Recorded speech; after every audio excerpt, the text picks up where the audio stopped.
first of all, bringing the guys. I think you, Coach, enjoyed talking to those two guys. Yeah, Told Mr. Drayton, hope he gets 1,000 yards this year. I know the team wants to get more wins, but I think everybody's got to have their goals they got to work toward. And for Braxton, I hope he stays healthy the rest of the way. Yeah, he's been struggling with a hamstring quite a bit ever since the Northeast game. You hate to see anybody get hurt, especially his senior year. And of course, Terrace has probably even done a little bit better than we thought he'd do, which we're tickled to death from the season he's had a lot of the load, too, to carry this year. Well, he's had to carry a lot of it by himself. He's not had a whole lot of people to help him on our quarterback situation that we've had. And we really haven't been able to get the ball to some of our wideouts like we have in the past. I'll tell you one wideout I like, though, and I talk about him every game we go over there and do. Just for some reason, I like that kid as a target. That's that Bryce Craig. Yeah, and Bryce got banged up a little bit last week against Northwest. He's not done a whole lot of practicing this week. We hope we can get him out there tomorrow because he is one of our main players. And his older brother's Winston Craig. I follow him every week at Richmond. Yeah. They're just good blood in that family, good core football foundation. Yeah, it's great people. We're so proud of Winston. He's just a junior. He's the captain on the football team. That just don't happen on college level. As a junior, that's huge. I mean, you're lucky to get that in high school as a junior. Yeah, you are, and especially on the college level. You just don't see it. I was going by their website one day about a month and a half ago. They had the big display out on the website. Winston Craig will be at the coaches show noon at the Outback Steakhouse. This guy's doing pretty good for himself. Yeah, he's doing real well. I've talked to his mom about every day. She does a lot of things at our school and ask how he's doing, and she tells me all those things. They took him to the media day and things that usually don't happen to underclassmen. Hey, he's got how big is he now? Probably 250, 260? Well, we've got to add about 30 more to that. He's about 290 now, so we need about 3 of him. My hair would start getting dark again. Tell you what, from the hair standpoint, he's enough to take the hair off of some guys' heads where he plays defensively. And you look at him, how tall is he to go with that? He's probably about 6'3", 6'4" now. He might have some pro aspirations, and he's got the size for it possibly. Yeah, I think he'll probably get a shot. Whether he's a draft pick or a walk-on, that'd be great. Just to get a shot, just to give these kids, every kid to get a shot. That's what they need. Well, you can't beat. Winston's done everything we've ever asked him. I'm sure he's done the same thing in Richmond, or he would be a captain. And hopefully one day he'll get that opportunity to go into a pro camp. And who knows, if you get there, that's the hard part. I'm just saying, just give the guy a shot, just give him a chance. After that, you leave the rest to whatever happens. Happening with the team the rest of the way. Shot to still be in the playoffs. Playoff spot is still a possibility. Well, Andy, the biggest thing we want to do is get better each week, and then we'll let things fall where they do. We're a very young football team. We got about 15 starters back next year, even though we're not approaching it that way because that's not fair to our seniors. But, we've got our quarterback back now, Eric. This will be his second week, really, that he's played. He's not been able to practice until first or late September, early October. So he's had to sit out that time. So hopefully he can do some things with us. He's got a big-time arm, and you can't coach 6'5", about 215 either. Is he happy to be out there? Feels like he's mixing in, blending in well with the team? Oh, Eric's been at practice every day. He just couldn't practice at all. Well, he could do things with us in June and July. Then when August 1st came around, he had to sit again. So, he's, like I said, he comes every day. He's been to everything that we've asked him to be to. He just couldn't do any team work. Instead of a red shirt, almost like he had a blue shirt, I guess, over at your place. Well, for us, it may be a sad shirt. I don't know what it could have been. Well, I've heard some term they use in college. I'm not sure exactly what these mean. They've got like a gray shirt this year, and some of these guys too. But from the standpoint of the Tigers right now going to the Southwest, you feel good about your chances going in, as good as you have probably any time this year? Well, I think they're a pretty good football team by watching them now. I mean, they jumped on Glenn last week. It was 21-7 before the popcorn ever kind of got out, and Glenn ended up making a run back and ended up winning the football game.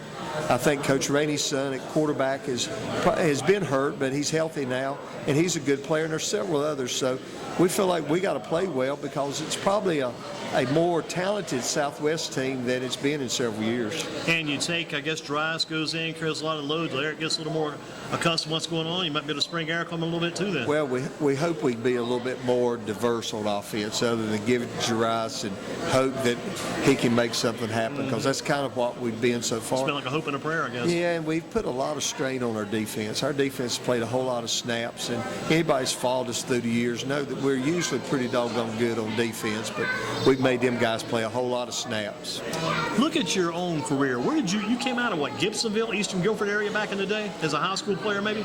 Yeah, I went to Gibsonville High School. Most people don't even know it ever existed And nowadays. you guys back then were like the Yellow Jackets, right? Yeah, we were the Yellow Jackets. I graduated with Susan Yao. She was one of my best friends and all in school. She was best girls basketball player I've ever seen and all from there. But we were in the same class. And then I went on to Elon College. And when I was at Elon, I started helping Coach Grayson.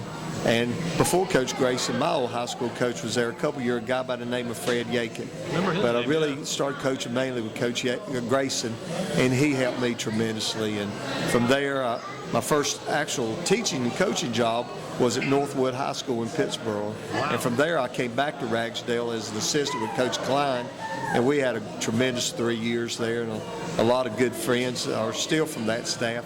And then I went to Southeast for 12 years, and hard to imagine this is number 18 back at Ragsdale. So 12 years at Southeast, 18 at Rest, 30 years right there. Yeah, I've been a head coach now 30 years, and I was telling somebody, I don't know, and not boasting by any means, that's not my style, but I don't know the last person in the county that's been a head coach for 30 years. I don't know if Coach Henderson, who I have so much respect for, maybe Coach Seiler, another legend in the county, and I don't know exactly how long Coach Kirby was at Page, but 30 years is a good run. That's a long time, and I've been very lucky. I've had great assistants, I've had great principals, and probably more important than anything else, I've had a bunch of great players. You almost had the chance to go back and open up that Southeast Stadium again. They had to flip the game from Southeast to your place, made it a road game, I guess, for them, but you were almost going to be down there for that one this year. That would have been kind of interesting. Tommy Norwood going back to the Bill Slayton Stadium, going against Southeast, coached by Fritz Hessenthaler. 3 Southeast men kind of involved, would have been interested, but that didn't happen that way. Yeah, I would like to have done that. Coach Slayton doesn't live very far from me. My wife is actually a Southeast graduate, and Coach Slayton knew her when she was a cheerleader many years ago, and all, and that would have been fun. And Coach Fritz has done a tremendous job at Southeast. I mean, they've got a great program, and now they're going to have some outstanding facilities. Have you seen the new layout down there yet? I haven't. I've been down there in a while. Coach Newton, the athletic director, asked me to come down and look at everything the Sunday before we were supposed to play them on Friday, just to see what I thought. And the field house is very nice. The field was great. The track wasn't ready when I went there, but they've got a nice new press box on the visitor side, and it's going to be really nice. You had some good days, very good days. You had guys like Brent Moorhead, I guess. He was there, and Kevin Carter, was he there? Yes. And Heath Callaghan. Remember, Heath Callaghan running back. I remember we had that quarterback about that time, too. That kid was just coming around, but that was some very good teams. Heath Callaghan probably could have carried a lot of the load just like Drayton does these days. Oh, yeah. Heath was a tremendous athlete. I tell everybody, he was the Guilford County Player of the Year his senior year. We were 12-2 that year. Those 2 losses on Burton stuck up on us both times from Eastern Randolph. We had a lot of rivals there. Then when I went to Ragsdale, it continued, and he stayed at Eastern. But they beat us both times, and Heath was outstanding. Our quarterback that time was Josh Pereira, and Josh did a tremendous job as well. That was a fun team to coach, and that was a fun team to watch. Had some good days there, some good days at Ragsdale, and the most important thing, all those years, all those games, the biggest game of all is tomorrow night. Every time you get ready to line it up, the next game is the big game. Yeah, and that's the only one you remember. I told our kids the sad thing about football is if you play your best, you got 7 days to play again. Yeah. And the same thing if you play your worst. Baseball, you may play the next day or another sport. You're exactly right. But it's the biggest game because it's our next one. When you played at Gibsonville real quickly, were you down there with guys like the Hedrick kid and the Elijah Marshall, guys like that? Elijah was, tell you how old I am, Elijah was a freshman when I was a senior. Wow. So I played against that Elijah Marshall when I was a kid growing up. I think he wore number 18. His number's still something. But anyway, so you were with him down there. You were in those days. He was, like I said, he was Andy, the first game at Western Guilford we played in, they were first game in the stadium. Coach Robinson was the head coach, and I think even a little bit at Gibsonville, we were able to beat them that night. One of my best friends blocked a punt, and I don't remember exactly what the score was. Look, we didn't win a whole lot of games there, but you kind of remember some of them that you do. Did you have the Coach Flincham? Was he down that way, Eddie Flincham, back in the day? Coach Flincham was a great guy. He was our basketball coach and coached JV football. And really, my first year out of college, I helped him coach JVs. I think he babysat me me more than me helping coach or anything, but you don't find a better person than Coach Fletcher. A lot of good people. You've crossed a lot of good roads and went down a lot of good paths over the years. Well, as I said earlier, I've been very lucky. You know, you don't have success in this field or any field unless you came across some good people. Coach, I know you got to keep rolling. I got a meal card. I hope you might want to get your meal with the guys while you're here. If not, you can do whatever you need to do down the road. I know you got things happening, but thank you for coming in. Thank you again so much for bringing the kids out. Thank you, Andy. Thanks for everything Greensboro Sports does for our high school athletics in our area. It's just good to be. It's like we're still in the game. That's one that keeps us going, Coach. Thank you. You. Mr. Flippin, I think, will be next.